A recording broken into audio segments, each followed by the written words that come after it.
I wanted to kind of talk a little bit about my experience as a trans person, and as a socialist. I'm always seeing these Democratic candidates trying to get my vote, and I'm not really seeing them ever actually put in the work to earn it. And at this point, I'm convinced that they either can't or refuse to.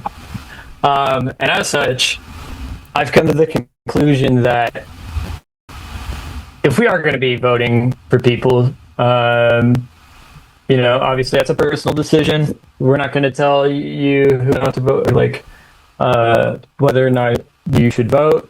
But in my mind, nobody will deserve my vote unless they're unequivocally, going to be going in there with the intent of making the conditions easier for us as revolutionaries. It can be a tool in the toolbox, maybe, if that's how you want to think about it. But the system will not save us. You can't. The master's tools will not break down the master's house, right? And so, we can have, people in office that potentially, on paper, could make conditions easier for us. But they're not going to pull us out. They're not going to save us. Doesn't matter if we have, the gayest, most queer person as the president. It won't fucking matter, because at the end of the day, the entire system is just entirely cooked from the inside, from the jump. And so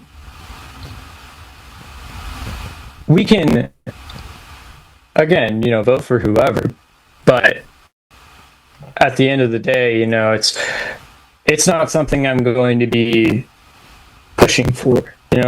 I'll talk about how Zoran has done, has made socialism, even if it's democratic socialism, has made the concept of socialism a lot more widespread and a lot more popular, and has, basically won in New York, which I think is a win for our movement as a whole, but not necessarily, an immediate gain for us as a movement. It's more like a passive gain than anything. Kind of similar to how I see Bernie. Thank you, comrade.